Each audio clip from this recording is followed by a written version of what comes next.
I'm gonna explain who is Tripu. He was basically born in Madrid in 1980. He studied computer science in Universidad de Granada, which is basically south of Spain. In the last 15 years, he had worked as a teacher, analyst, project lead, CTO, and in many different organizations, startups, NGOs, and as well as big enterprises in Madrid, London, and Tokyo.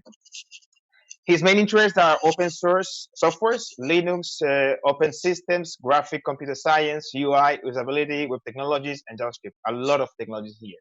And until recently, he had a web programmer within the W3C systems team for about 4 years and a half. So it's a pleasure to me, and welcome, Tripu. You can share your screen if you want. Well, hello everybody. Good morning. I hope you can hear my voice and see my screen. If that is not the case, please let me know, someone. You should be seeing a full screen with the cover of my presentation and the title. If that's not the case, please, one of the organizers, let me know. All right, let's start. Thank you everyone for organizing that, and thank you for joining so early in the morning, at least early in Spain. So we're going to be talking about ECMAScript and JavaScript, and hopefully some interesting and not well-known and interesting things and funny things about them. Importantly, if you want to follow the presentation, you can click on that link or type that link on your browser, and you will get to the exact same presentation I'm using. So you can go forward, go faster, take a peek at what's coming next as you want. And this is going to be up even after the presentation, so feel free to follow the link as well. Right, let's start. So this is what we're going to talk about. We have roughly 25 minutes for the presentation proper, and then we'll have around 4 minutes for questions, comments, debate, whatever. I'm going to introduce myself quickly. Let's see what is ECMA or ECMA. Let's see what is ECMAScript and what's the relationship with JavaScript. And then let's start with the fun part and do some going meta, and talk about how ECMAScript can interact with ECMAScript itself. Let's talk about JavaScript for short. And then we'll talk about some Onanistic projects. So projects about JavaScript, referencing JavaScript, or ECMAScript written for ECMAScript. We'll see some edge cases of ECMAScript where it's really tiny, like really small implementations, or even places where ECMAScript is used and you probably don't know it's being used. And then, as we said, questions or whatever. I'm gonna say something in the. Okay, so I'm being told we are online again, so let's continue, guys. Sorry about the hiccup. Hope you didn't miss anything important. Well, nothing important yet. So yeah, I worked for the World Wide Web Consortium for more than 4 years recently as a web engineer. And currently I work at a company based here in Madrid called Divo, and we do big data and analytics and cybersecurity and stuff like that, and we are hiring. All right, let's move in. What is ECMA, or what is ECMA? It's an acronym, but it stopped being an acronym in 1994. Initially, it was European Computer Manufacturers Association. So it was an organization launched in Europe to unify lots of things about computing in the early days, in the 60s, right? So really early days. It became really international, so it stopped being an acronym, and now you can spell it with lowercase letters like that. So first thing to learn, right? It's membership based. It has less than 100 member companies, if I remember correctly, and the headquarters, as in so many of these cases, are in Geneva, in Switzerland, right? They produce standards and technical reports. They are like two separate kinds of documents, the important ones being the standards, and you can see that they have almost 300 as of today. Follow the link if you are curious, and you can see their website here on that link. All right, so we said there are member companies. Who are the members? And remember, this is important because whoever is shaping JavaScript is probably in this list, right? So let's see, they have like different tiers of members. The most important one, the first one, they call ordinary, and those companies pay around 66,000 euro per year to ECMA to be members on the board. And they are these companies, exactly these companies. And the important ones for us are Facebook, Google, and Microsoft. Next tier they call associate. It's more or less the same, but they don't have vote at the General Assembly. And these are the exact companies in that tier. And we probably care most about Alibaba, Apple, Huawei, Netflix, and maybe Sony as software engineers, and specifically as web engineers as we are. Then they have other tiers like small and medium sized. Interestingly, they have Igalia here. This is initially a Spanish company, but they became global and they are really, really interesting. Check them out, doing interesting stuff with browsers specifically. And then they have tiny companies with 5 or fewer employees, and not-for-profit tier. The OpenJS Foundation is here, and the Mozilla Foundation as well. And they have other companies with weird names, like, for example, the Small Fund Workshop Association, which is about thermal cooling. And being JavaScript and everything being not very, very efficient, we probably care about cooling, right? We need a good fund. So I'm a big fan of Small Fund. And some related organizations, one of them being the W3C. I'm not putting in bold because I worked for them, but because it's really important for everything related to JavaScript, right, and the web. So they do things together, and sometimes they release specifications together. Specifications, you say, yeah, okay. They release documents about lots of interesting things for us programmers, like a few programming languages, not many, but it's not probably very well known, but they regulate what C# has to look like, and Dart, and some interface with C++ and CLI and so on, and IFL. And the open document format as well. They do stuff about that. And then, interestingly, they regulate ECMAScript and the internationalization API of ECMAScript, right? I thought that was all about JavaScript, but I found out that they also have a standard about JSON. I always thought that JSON was kind of loose, not very well defined. There was no real standard about it, but actually there is, and we'll see about that. So we came to ECMAScript, right? So first thing to learn, I said that ECMA is spelled in lowercase. So you would expect the language to be spelled in lowercase as well. Well, no, you have to spell it in uppercase. So it's ECMA in uppercase and then script. Okay, so silly things. So the specific standards we care about, the things that are going to shape JavaScript as we know it, and we have to care about if we are web developers and we really care about JavaScript, are basically this one. This is the important one, and this is probably familiar to most of you. Then there are a couple of other standards. The internationalization API, as I said, which is about internationalization and localization of JavaScript, and it's really important. And as I said, the JSON one. JSON one is actually quite short. It's only a few pages long, and we can sum it up in this way. They tell you don't use comments. Comments are not proper JSON. Or things like don't use single quotes. You have to use double quotes, right? So if you want to have proper JSON, remember those few rules, and that's it. No need to care more about this standard. And then there are a couple more that are kind of important. Test suite, which is basically a pointer to a GitHub project. And another document which kind of sums it up, and it's a pointer to the other three above. So basically, you only have to care about the first three. Then, for historical curiosity, let's say, they have other interesting standards about JavaScript. We'll mention them, but you don't have to check them out. Forget about them, just as an interesting note. They have something they called ECMAScript components, which is completely out of date by today's standards. We don't need it. And they have two standards they withdrew about for ECMAScript on very, very small devices, and something that very much looked like what we call today JSX, but never was used much. So these are completely abandoned and not used anymore. So this is the standard, right? But we care about JavaScript. It's not exactly the same thing, but we know that there is a correspondence between ECMAScript and the versions of JavaScript that browsers and other engines implement.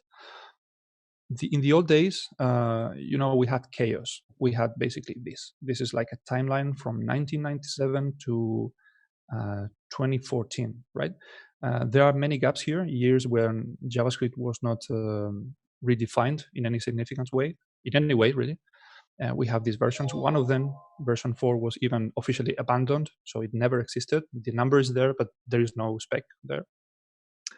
But those were the old days. Nowadays, we have a much better, healthier, and more dynamic ecosystem where JavaScript, ECMAScript, is being updated and refreshed every year, strictly every year in June.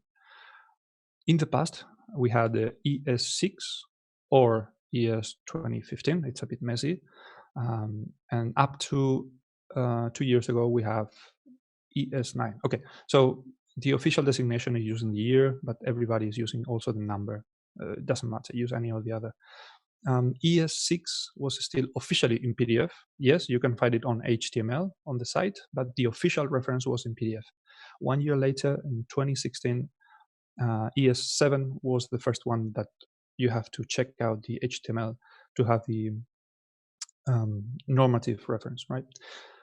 And the most recent one, the one that it's currently official, so to speak, is ES 2019, released in June last year.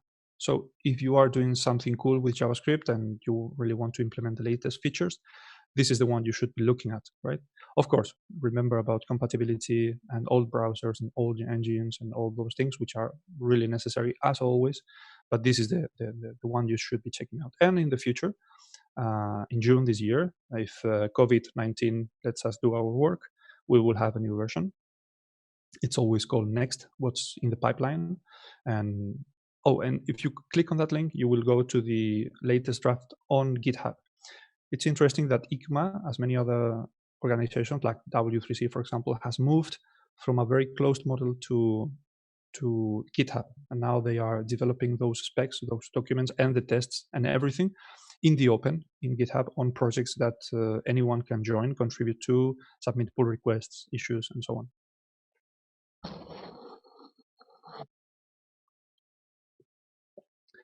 Sorry about the noise. Yeah, so these are the links to those projects, as I said. The spec lives in the second one. And of course, being ECMA, they developed that spec on their own markup language called ECMARC. Again, just a funny thing, you don't have to worry about that. So we have seen so many versions evolving over time in the last years. What do they look like? We don't have the time to go in detail, but just to show you things, and I have to speed up because I see that I only have like 10 minutes left, if I'm right. This is the number of pages per spec per version. So if you see in version 6, that's 2015, it took a high, very pronounced jump, and it more than doubled the number of pages and went to almost 600 pages, the PDF, that is, right? And then in 2017, we have version 8, and that was the peak, and it came down a bit in the last 2 years. Now, I'm projecting my own prediction here. Because of COVID-19, I'm suspecting that as we are flattening the curve, this will be the trend, and probably by year 2030, the spec will take minus 20 pages. But this is just my prediction. I might be wrong here. Right, let's go into some depth. So let's go meta. Let's do MetaECMAScript. We can evaluate JavaScript functions within JavaScript code within JavaScript, right? And by the way, I am switching from ECMAScript to JavaScript now because that's really what we can play with, right? ECMAScript is just an abstract definition. We can only play with implementations of ECMAScript, and JavaScript, as implemented by many engines and browsers, is one of them. So you probably know about eval. If you know about eval, you are a bad person because you should not use it. It's basically evaluating JavaScript code in real time. It's very, very inefficient, very ugly. It's prone to errors, and it's very unsafe to do that in almost any situation. But hopefully we have function. So on the left hand side, you see how we used to do things before. If we did things that way, which was a really bad idea. And on the right-hand side, you see the new and the proper way to do it, right? The second way, it's much safer, much more performant. So again, do it that way. You maybe knew about that, but what I'm going to share now is probably going to shatter your world, and I'm going to share some thoughts that might end civilization as we know it. I hope you're prepared for that. Okay. We know we have functions like that, and we can evaluate JavaScript within JavaScript, right? It's an almost perfect way of simulating and emulating things, right? It have a cost, so it's less performance, as we said, and it's very ugly. And sometimes, depending on how you do it, it's unsafe, right? So how could we tell if we are running a snippet of JavaScript, how could that snippet know if it lives in the engine or it lives within a function being simulated within the engine? Well, in principle, we cannot know that, right? By the way, did you hear about the theory of simulated multiverses? You know that there are like multiple multiverses happening all the time, and there are, for every decision tree, there are like many instances spawning and different realities happening at the same time. Did you realize that stuff in life is really slow and ugly most of the time, as if we were living inside a simulation? Do you know where I'm going with that? If you put 2 and 2 together, you come to the realization that, yes, my friends, we live within a simulation. So the universe is being run with JavaScript. Yeah. I mean, the whole universe is just a gigantic JavaScript code being run inside a function.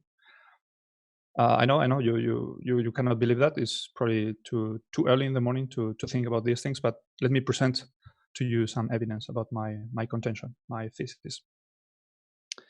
First evidence is that in the old tradition, Adam and Eve were actually Adam and Eval.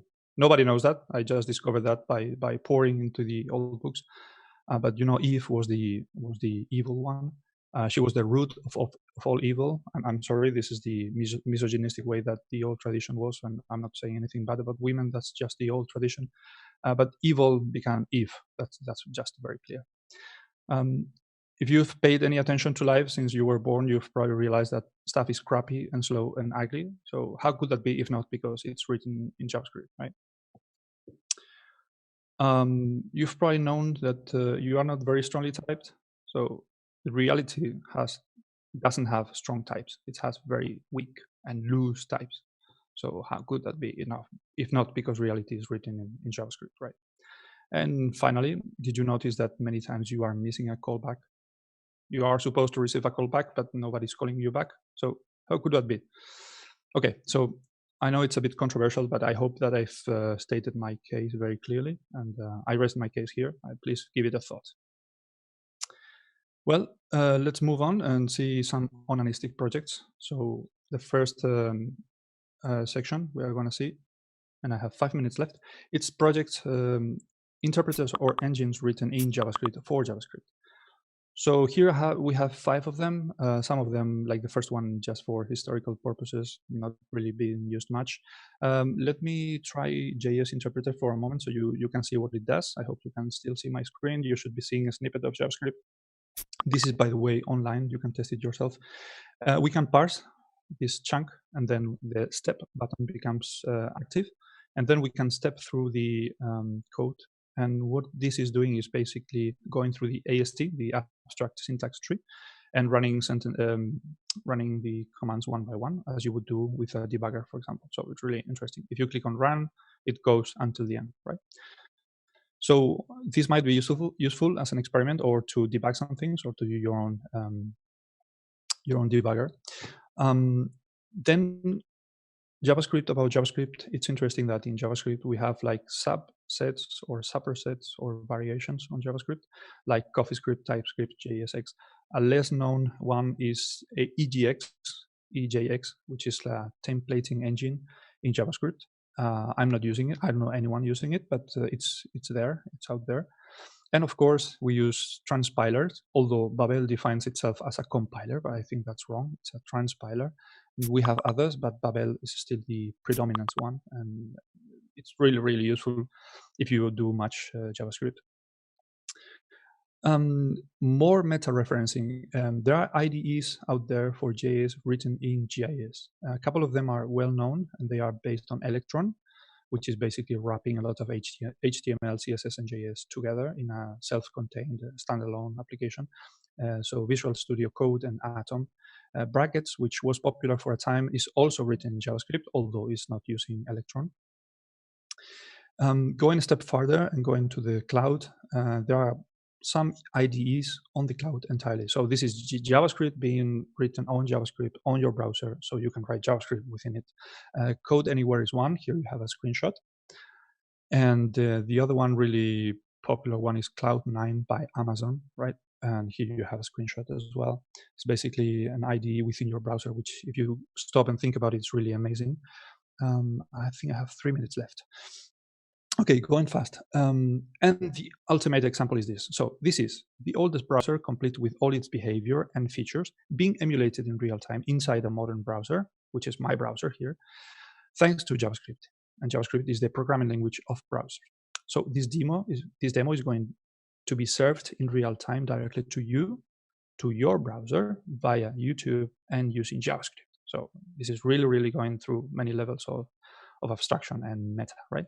Let's try it very quickly. This is the first browser written by Tim Berners-Lee and being emulated in real time using JavaScript.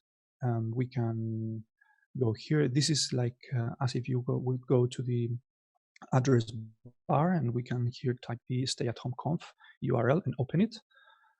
Again, this is just my browser, guys. I'm running JavaScript, and here you can see the page of the conference, right? Live stream is on.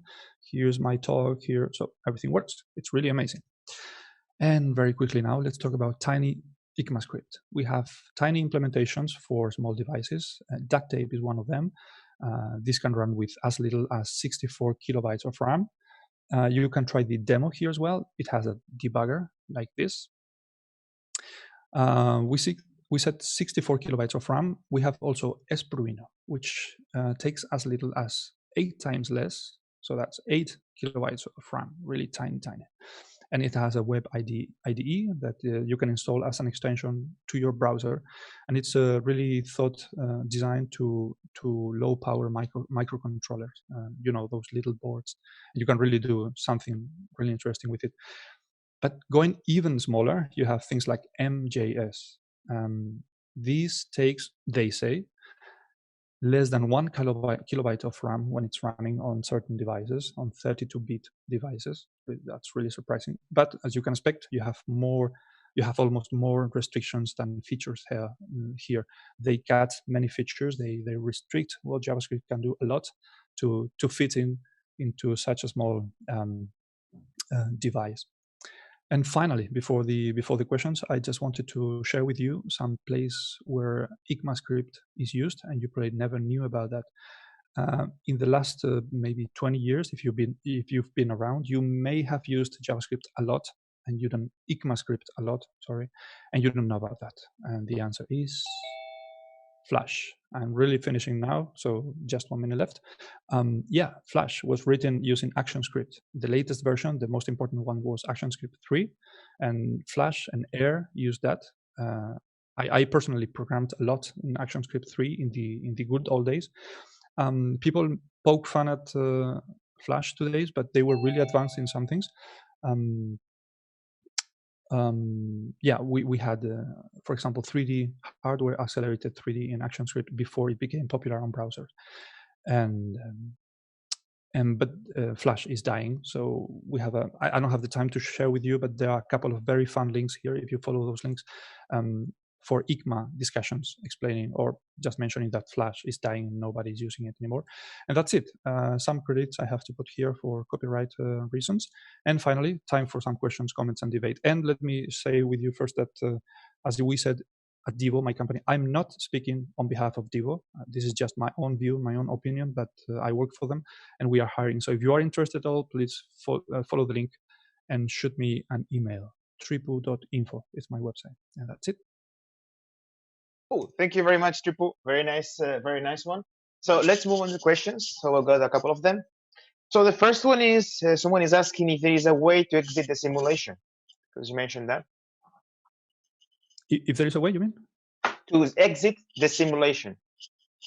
Oh, interesting one. I don't know. I would be really interested to know. I didn't have the time for this presentation. I really wanted to delve into that and first of all see if there is a way to tell we are inside the simulation. I think there is not, but there might be a way. And then second, that would be really interesting to find out. The answers is I don't know. Great. The other one was basically if you can use the same JavaScript libraries for testing as you do for ECMAScript. Can you use them? What do you mean? So the question is, can I use the same test libraries in JavaScript and if I'm using ECMAScript? Okay, I think maybe the question is not very clear, but because as I said, ECMAScript doesn't exist as a language, so there is no ECMAScript compiler. There are only JavaScript compilers and interpreters and engines and debuggers and so on. So there is no such a thing as testing ECMAScript. You can only test an implementation of ECMAScript. I hope that is clear.